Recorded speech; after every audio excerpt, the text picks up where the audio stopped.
चलो, तो यहाँ पे क्वेश्चन जो हमसे पूछ रहा है वो क्या कह रहा है? क्वेश्चन कह रहा है, देख सकते हो आप, पढ़ सकते हो ना, the cost of a notebook, यहाँ पे जो है the cost of a notebook is twice the cost of a pen, write a linear equation in two variable to represent. अब देखो दो चीज़ें, कॉस्ट ऑफ नोटबुक एक तो ये है, फिर कॉस्ट ऑफ पेन है एक ये है, और यहाँ पे एक रिलेशन भी दिया हुआ है। वो रिलेशन इस पेन में, पेन के प्राइस में और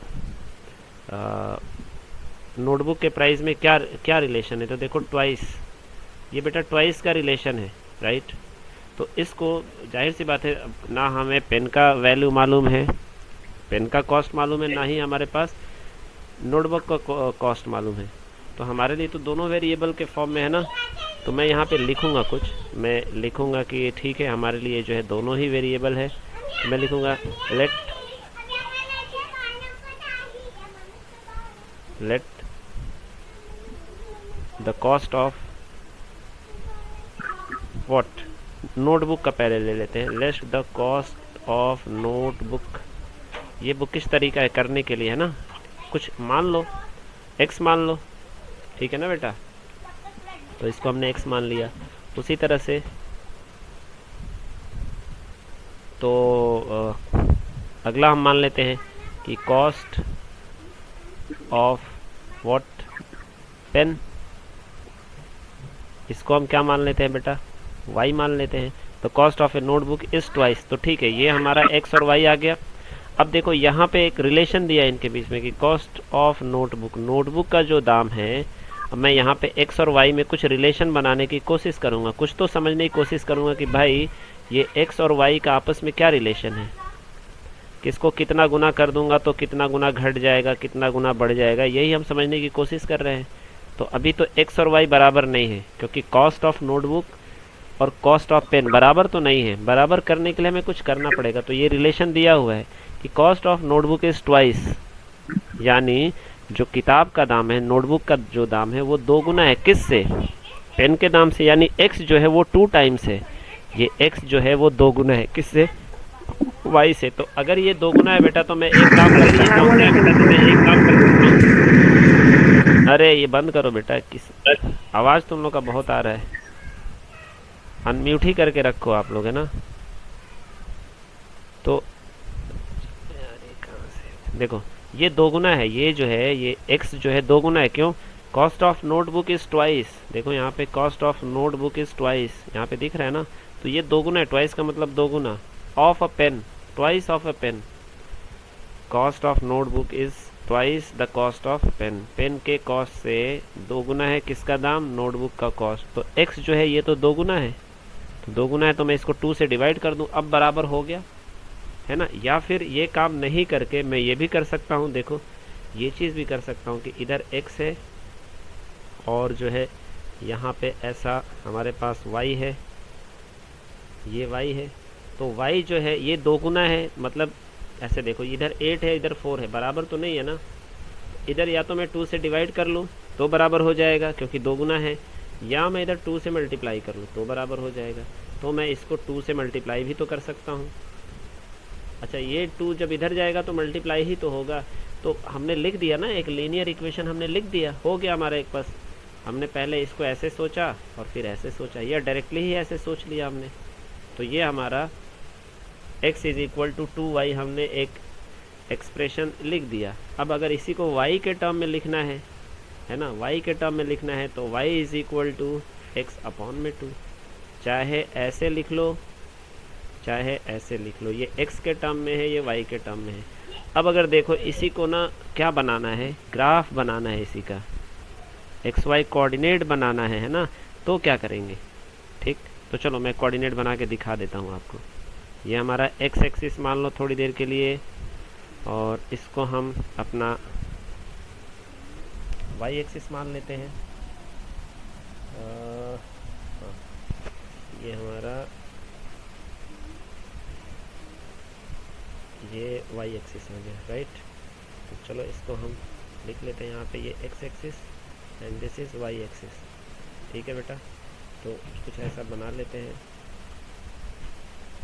ठीक है।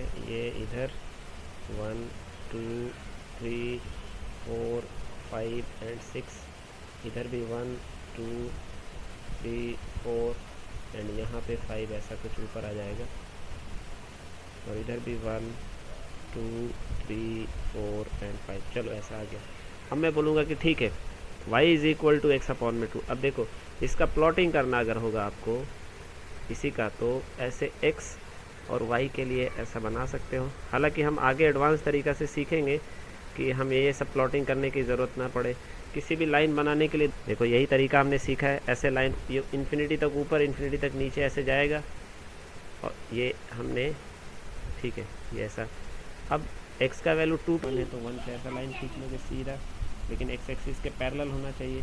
तो ये दोनों कहाँ पे मिल रहे हैं, ये दोनों जो है यहाँ पे मिल रहे हैं ना। ये हमारा जो कोऑर्डिनेट बनेगा वो क्या बनेगा, x का वैल्यू यहाँ पे 2 है, ये जो है x का वैल्यू यहाँ पे 2 है और y का वैल्यू क्या है 1 है, तो 2, 1 बना। एक कोऑर्डिनेट यहाँ बना, एक कोऑर्डिनेट यहाँ बना, तो इसी को लेते हुए हम एक लाइन खींच लेंगे, राइट। तो चलो अब ये लाइन, ये हमारा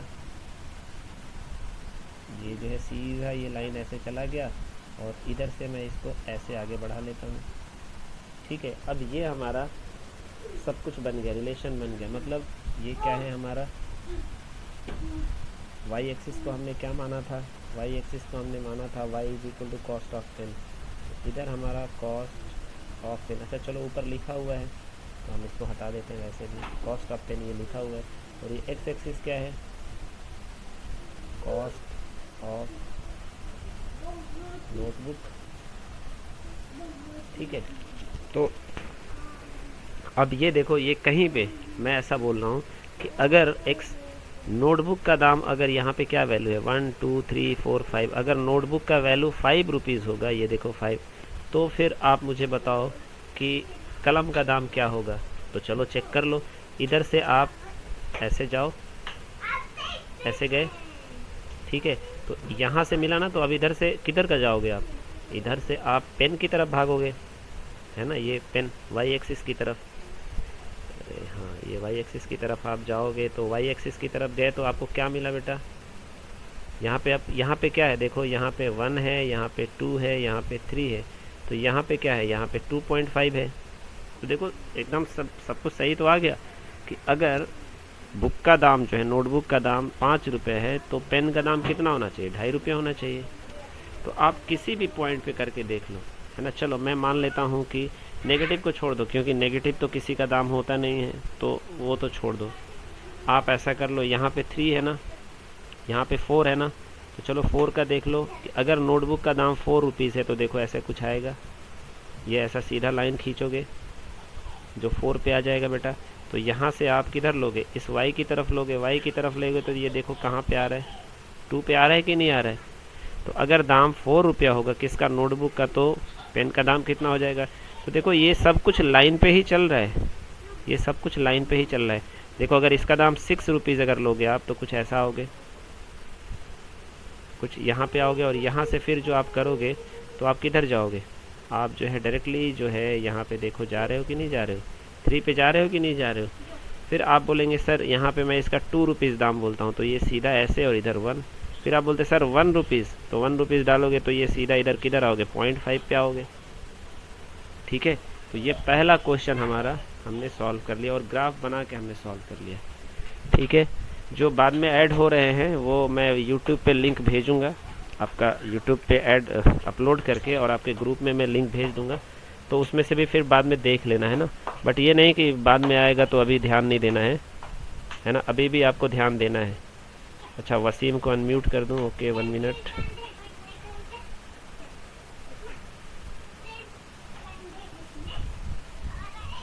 चलो सबको एक बार अनम्यूट कर देता हूँ, किसी को कुछ पूछना है तो पूछ सकते हो, ठीक है।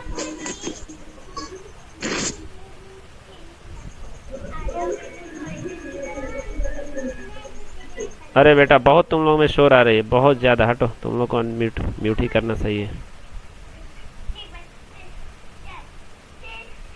पता नहीं कहाँ पे तुम लोग बैठे हो, समझ में नहीं आ रहे।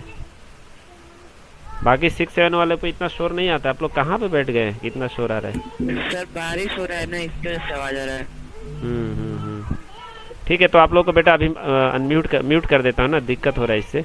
ठीक है, जो भी क्वेश्चन अगर पूछना हो तो हाथ उठाओ, हाथ उठाओ या मैसेज में टाइप करके भेजो। ठीक है, तो मैं उसी पे फिर डिस्कस कर लेंगे।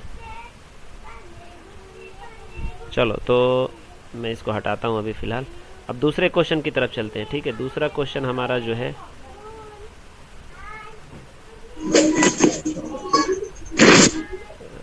दूसरा क्वेश्चन,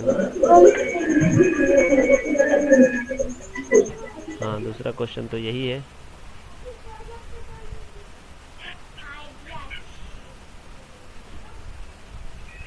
चलो, ये थोड़ा बड़ा क्वेश्चन है। अब चलो इसको समझते हैं। Express the following linear equation in the form of x sir बारिश हो रहा है ना, इसकी वजह से आवाज आ रहा है। Indicate the value of a b c in each case. तो सारे केस में हमें ए बी सी का वैल्यू भी पता करना है। तो ये तो बहुत ही आसान लग रहा है मुझे, है ना? मुझे तो बहुत आसान लग रहा है ये। ठीक है, तो यहाँ से देखो, पहला जो है हमें किस फॉर्म में रखना है। जो हमारा फॉर्मेट है, फॉर्मेट जो है वो ये है। क्या है भाई? ए, फिर यहाँ से प्लस है, फिर वाई है, फिर प्लस है, और फिर सी है, राइट? और इसमें कुछ चीज़ें और हैं। यहाँ पे a b, sorry a x है, फिर बी वाई है, ए एक्स, थोड़ा सा मैं आप कलर इसलिए दे रहा हूँ ताकि आप लोगों को कंफ्यूजन ना हो। ये हो गया ये, इसके बाद ये हो गया बी, फिर प्लस, फिर सी।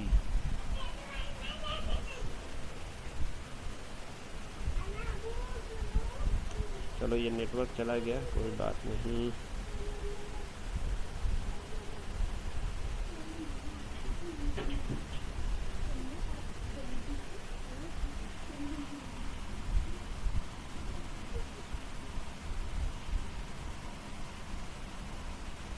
और यहाँ पे जो है ये हो गया हमारा सी। यहाँ सर पे नेटवर्क नहीं है। ठीक है, जिसका नेटवर्क नहीं, सर कोई बात, नेटवर्क ही नहीं है, कोई बात नहीं बेटा, मैं इसको बाद में फिर भेजूंगा। ठीक है, यूट्यूब पे मैं भेजूंगा एक्स बी वाई और सी, कुछ इस फॉर्मेट में है ये सारी चीज़ें हमारी। ठीक है बेटा, जिसका नेटवर्क नहीं है वो स्किप कर सकता है। मैं बाद में इस यूट्यूब पे मैं लिंक भेजूंगा, है ना? ग्रुप में मैं लिंक भेजूंगा, तो उससे आप ज़रूर पढ़ लीजिएगा। ठीक है ना?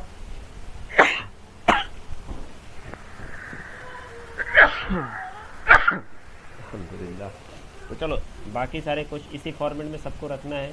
तो ये चूँकि सेकंड क्वेश्चन था हमारा, अब सेकंड का पहला हम लोगों को करना है। सेकंड का पहला, ये भी सेकंड है, और सेकंड का पहला हमने करना है। तो सर नेटवर्क नहीं है। सेकंड का सर पहला नेटवर्क ही नहीं है, कुछ समझ नहीं आ रहा है। Plus 3y is equal to 9.35 पे बार है, ऐसा कुछ। ठीक है, ये सर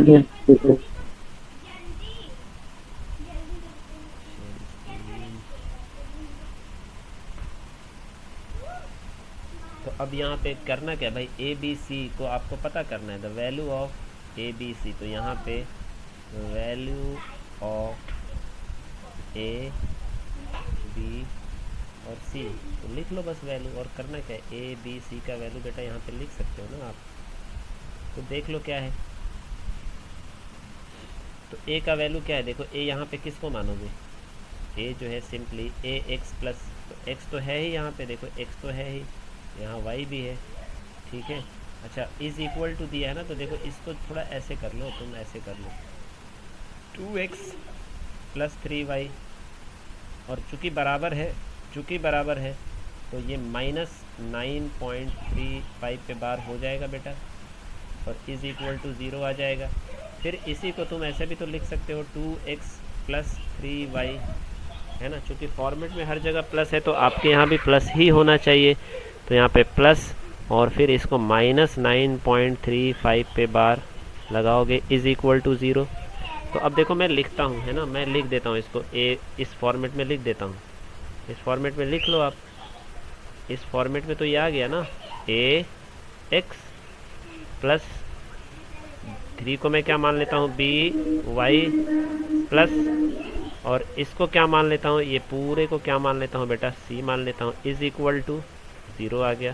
तो यहाँ से ए का वैल्यू क्या आया, 2 आया, बी का वैल्यू क्या आया, 3 आया, और सी का वैल्यू क्या आया बेटा, -9.35 पे पाओ ये बार। ये समझ में आया? तो कोई बड़ी चीज़ नहीं है ये, है ना। चलो अगला दूसरा फॉर्मेट जो है वो है A X plus B Y plus C के फॉर्मेट में लिखना है। ठीक है, तीसरा जो है हम इसको करते हैं बेटा।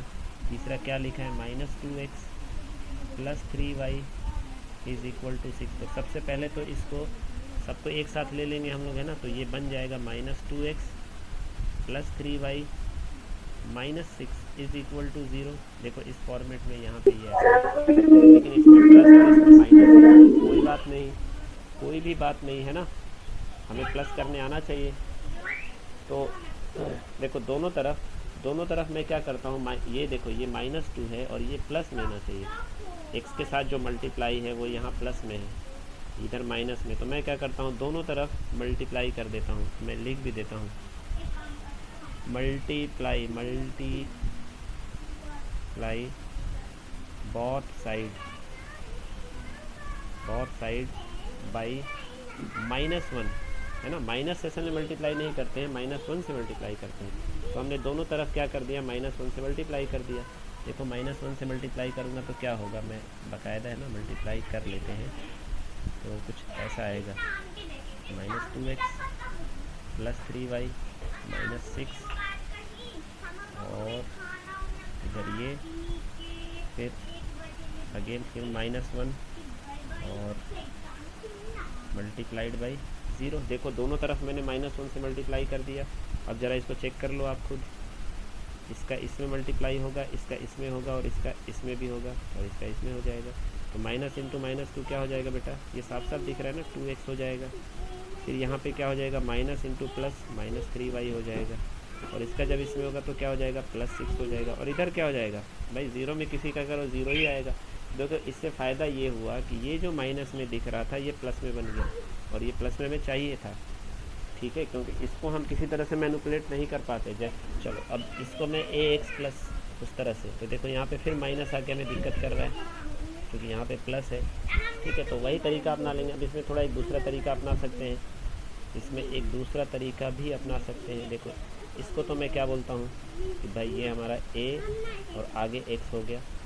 ठीक है, अब by, तो देखो यहाँ y हो सकता है। देखो by को मैं ऐसे लिख सकता हूँ, by is equal to -b multiplied by -1। दोनों हो सकता है माइनस में हो, समझ आया मेरी बात। तो जब दोनों माइनस में होगा, अच्छा ऐसे भी हो सकता है, अगर ये b प्लस में है तो हम ऐसे लिख सकते हैं, लेकिन असल में यहाँ पे b कैसा है, असल में b माइनस में है। ठीक है ना, असल में b माइनस में है, तो कोई बात नहीं, मैं इसको प्लस और ऐसा कर लेता हूँ। और देखो प्लस लगा के dy और फिर प्लस c। तो आप चलो ये जो चीज़ है ना, इसको ऐसे ज़रा सोचो, ये माइनस ना होके प्लस और माइनस भी तो हो सकता है बेटा, ये माइनस ना होके प्लस और माइनस भी तो हो सकता है। तो इसको फिर ऐसे भी तो लिख सकता हूँ मैं, 2x प्लस, ठीक है, -3y प्लस 6। तो जब मैं इसको सॉल्व करूँगा तो यहाँ पे क्या आ जाएगा, ax प्लस b की जगह पे क्या आया, देखो b और y और प्लस 6। ठीक है, तो यहाँ से a b c तुम खुद लिख लो, a b c। a कितना हो गया मेरा, 2 हो गया, b कितना हो गया मेरा, -1 हो गया, और c कितना हो गया बेटा, c तो मेरा ऑलरेडी 6 हो गया। तो ये हो गया हमारा, ये माइनस था ना, तो उस समझा दूंगा। तो अभी ये वाला तो हो गया, ये वाला हो गया। अब फोर्थ को ले लेते हैं, है ना, fourth question.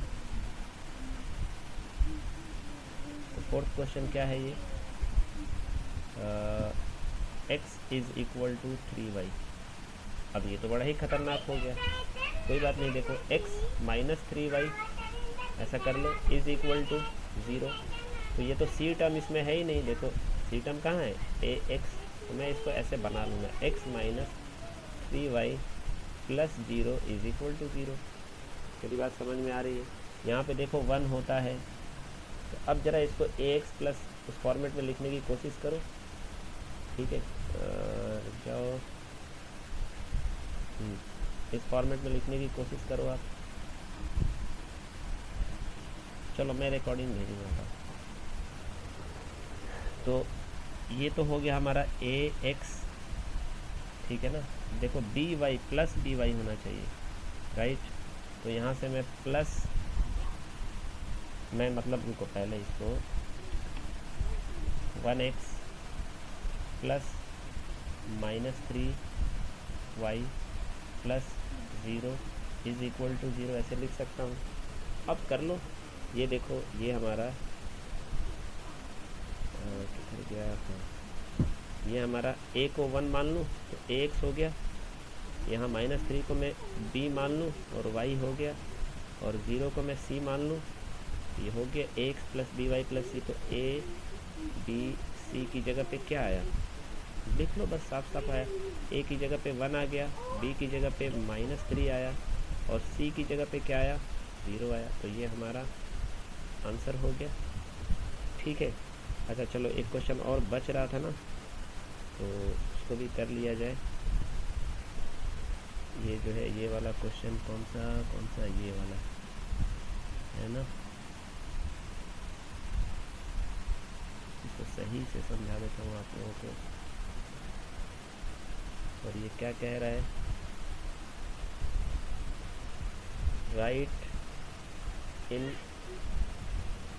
Format of ax plus by plus c is equal to 0, इस फॉर्मेट में लिखना है। तो सबसे पहले ये क्वेश्चन हमसे कह क्या रहा है भाई, क्वेश्चन है क्या, पहले तो ये देख लेते हैं ये क्वेश्चन है क्या। ये सेकंड क्वेश्चन है, और ये है x माइनस वाई अपॉन में 5 माइनस 10 इज इक्वल टू 0। देखो ये न्यूमरेटर को, सॉरी डिनोमिनेटर को हटाना है, तो मैं दोनों तरफ 5 से आपको पता है कि y अपॉन में 5 इंटू 5 अगर कर दूंगा तो 5 से 5 कट गया, तो ये y आ जाता है। और मेरा मसला ये है कि न्यूमरेटर को मुझे हटाना है, तो मैं क्या करूँगा, दोनों तरफ 5 से मैं मल्टीप्लाई कर दूँगा, दोनों तरफ 5 से मैं इधर भी मल्टीप्लाई करूँगा, और इधर जो है x माइनस वाई अपॉन में 5 minus 10 is equal to 5 multiplied by, इधर भी करूँगा 0। तो अब आप देख सकते हो कि इधर मल्टीप्लाई करने पर क्या आएगा, 5 का x के साथ भी होगा, 5 का इसके साथ भी होगा, 5 का इसके साथ भी होगा, और इसका भी इसके साथ होगा।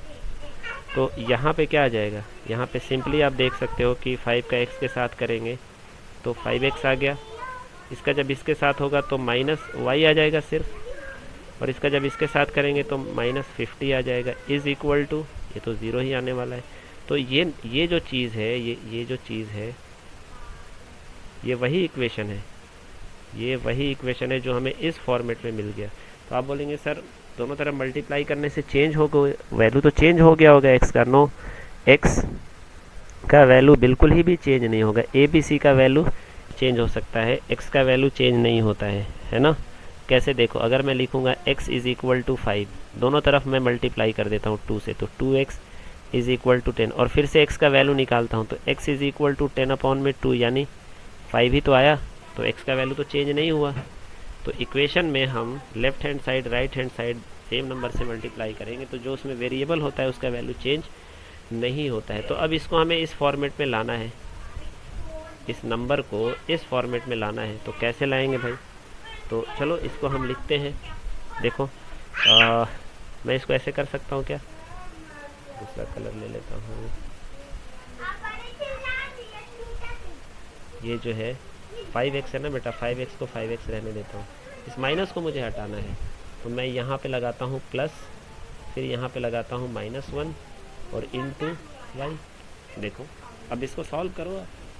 अगर आप ऐसा बोलते हो कि यहाँ पे प्लस है फिर -1 है और वाई है, तो देखो प्लस और -1 और वाई, प्लस और माइनस क्या हो जाता है, माइनस हो जाता है, -1 वाई, और फिर ये क्या बन जाएगा, सिर्फ -वाई। यहाँ पे -वाई को मैं ऐसे भी तो लिख सकता हूँ। समझ आया ये चीज़? ओके ठीक है, हाँ ये समझ में आया। असल में यहाँ पे देखो, यहाँ पे 1 है, पहले से यहाँ पे 1 है, तो -1 को मैंने कुछ नहीं किया, बल्कि मैंने ऐसे लिख लिया प्लस और -1, क्योंकि यहाँ पे प्लस होना चाहिए। दो टर्म्स के बीच में जो सेग्रीगेशन होना चाहिए वो प्लस में होना चाहिए, इसलिए मैंने प्लस को अंदर रखा और माइनस को बाहर रख लिया। ठीक है, ये प्रैक्टिस से आ जाएगा बेटा आप लोगों को, डोंट वरी।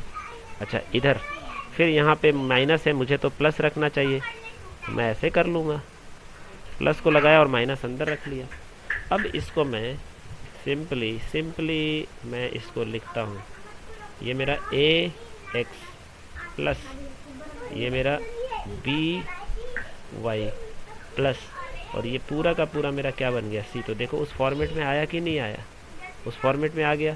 तो अब जब उस फॉर्मेट में आ गया, तो अब a b c का वैल्यू ढूंढ लो भाई। a कहाँ 5 की जगह पे आया, देखो 5a मतलब ax और b किसकी जगह पे है, यानी -1 किसकी जगह पे है, b की जगह पे है, -1, और c का वैल्यू क्या बन रहा है यहाँ पे, -50 बन रहा है। तो ये हो गया हमारा आंसर। ठीक है, चलो आगे बढ़ जाते हैं, या छोड़ दिया जाए। चलो एक क्वेश्चन और बता ही देता हूँ आप लोगों को, और बाकी आप लोग उम्मीद करूँगा कि आप लोग खुद से करिए, है ना। अब मान लो 1 हो गया, 2 हो गया, 3 हो गया और 4 भी हो गया, राइट। तो अब मैं जो है आप लोगों को, अब इसमें बेटा सब आसान है, तुम लोग बहुत इजीली कर सकते हो, है ना। मुझे लग रहा है कि मुझे नहीं बताना चाहिए, बट एक चलो मैं इसको बता देता हूँ, ठीक है। चलो इन दो को बता देता हूँ। अरे चलो इन सबको ही ले लो, हटाओ, आप लोग भी क्या याद रखोगे।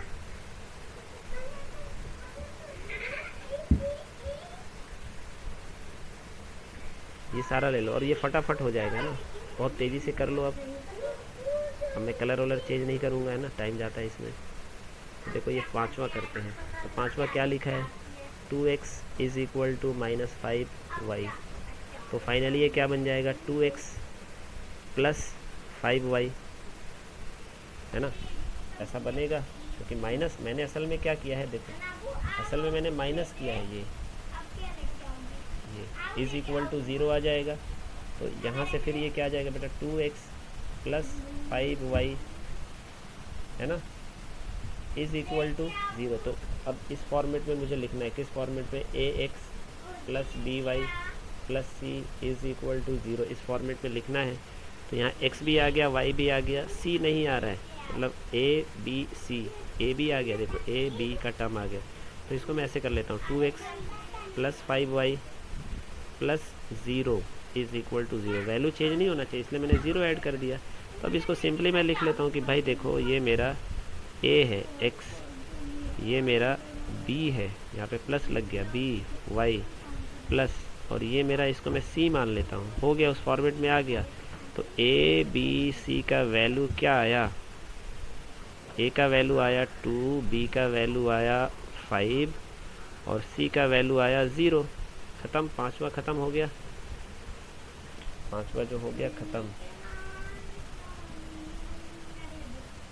अब चलो अब ले लो आप छठवां क्वेश्चन, 6 क्या है, 3x plus 2 is equal to 0। तो यहाँ पे देखो ax y वाला टर्म ही नहीं है ना, कोई बात नहीं, कोई भी बात नहीं, y वाले टर्म को हम ऐसे कर लेते हैं, 3x plus 0y plus 2 is equal to 0। क्योंकि देखो c वाला टर्म का मतलब होता है कांस्टेंट टर्म, कांस्टेंट कोई वेरिएबल नहीं होना चाहिए यहाँ पे, वेरिएबल सिर्फ x होता है और y होता है इस टर्म में, इस तरह का ना, ठीक है। मतलब चलो इसमें आप कंफ्यूज हो जाओगे कि सर x और y ही क्यों वेरिएबल है, तो बाद में समझेंगे ना। तो अब देखो हमने y इंट्रोड्यूस कर दिया लेकिन वैल्यू चेंज नहीं हुआ, इसलिए कि 0 इंटू वाई क्या होगा 0, तो हमने 0 को ऐड किया है, तो कोई फ़र्क पड़ेगा क्या, नहीं पड़ेगा। अब यहाँ से हम लिख लेते हैं अपना, देखो ये हमारा a x plus this one is b y plus c आ गया उस फॉर्मेट में। तो अब a b c आप लिख लो। a क्या हो गया बेटा 3 हो गया, b क्या हो गया 0 हो गया, और c क्या हो गया 2 हो गया। ठीक है, चलो ये भी हो गया आपका। अब सातवां क्या है ये कर लेते हैं। सातवां जो है वो y minus 2 is equal to 0। तो अब देखो ये y वाला टर्म है, c कांस्टेंट टर्म है, a वाला टर्म नहीं है, तो मैं इसको क्या करूँगा बेटा, a कोई कांस्टेंट नंबर होना चाहिए ना, मैं इसको 0x, देखो अब यहाँ पे 0y किया था क्योंकि y वाला टर्म नहीं था, अब यहाँ पे x वाला टर्म नहीं, तो 0x plus y minus 2 is equal to 0, दोनों एक ही चीज़ है ना, ऊपर वाला और नीचे वाला। फिर इसको माइनस को हटाना है मुझे, तो 0x plus y plus minus 2 is equal to 0। अब लिख लो फटाफट, ये क्या हो गया मेरा ax, this one is what. अच्छा देखो यहाँ पे 1 होता है ना, यहाँ पे क्या है 1 है, तो ये क्या बन गया बेटा मेरा by 1 मेरा b बन गया है ना, प्लस ये मेरा c बन गया इज इक्वल टू 0। तो a b c लिख लो अपना। a क्या है आपका 0, b क्या है 1 है, और c क्या है -2 है। समझ आया? ओके, अब यहाँ पे ना छोटा सा जगह बचा है, तो इधर ही कर लेते हैं। कौन सा, इधर इस 8वां भी कर लेते हैं, देखते हैं हो जाना चाहिए। हाँ हो जाना तो चाहिए। 8वां क्या है 5 इज इक्वल टू 2x। ठीक है बेटा, तो पहले तो इसको माइनस कर लो, 5 minus 2x is equal to 0।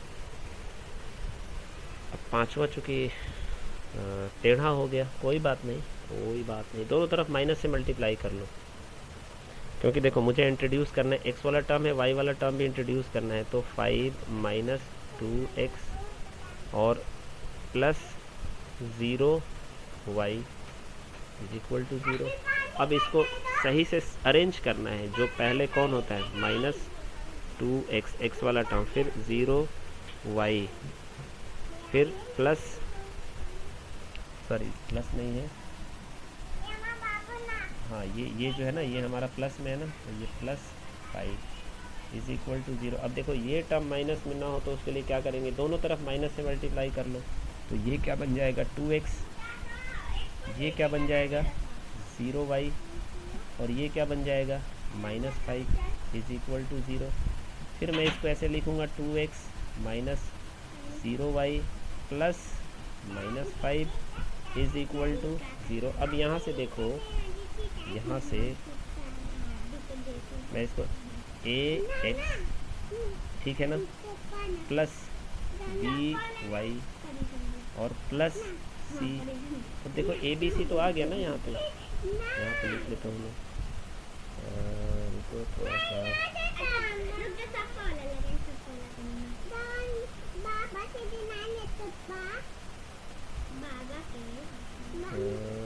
तो मिला लेते हैं, तो यहाँ से ऐसे कर लेते हैं। ठीक है, अब इस चीज़ को मैं इस तरफ ले लेता हूँ। ठीक है, तो ये देखो a का वैल्यू क्या आया, a b c, a का वैल्यू 2 आया यहाँ पे, b का वैल्यू क्या आया, देखो b को यहाँ पे एक बात समझो, ये b प्लस, असल में तो प्लस में होना चाहिए ना, यहाँ पे प्लस है तो यहाँ माइनस कैसे, तो भाई मैं इसको प्लस और फिर माइनस कर सकता हूँ ना, ऐसे तो कर सकता हूँ ना, प्लस और माइनस 0। देखो ये ऐसे दिया है बेटा 2x माइनस 0y और प्लस -5 ऐसे दिया है। ठीक है, तो मैं इसको ऐसे भी तो लिख सकता हूँ 2x प्लस -0y प्लस -5 ऐसे भी तो लिख सकता हूँ। तो यहाँ b आया कि नहीं आया, यही टर्म तो मेरा b है, by, और ये क्या है मेरा ax प्लस लग गया, और फिर प्लस c ये वाला टर्म। तो b मेरा क्या है -0 या +0, वो 0 ही होता है। और सी क्या आया मेरा, सी -5 आया। तो ये हमारा आंसर है। ठीक है, तो हमने सारा कुछ समझ लिया। देखो ये सारे क्वेश्चन 1 बाय 1 हमने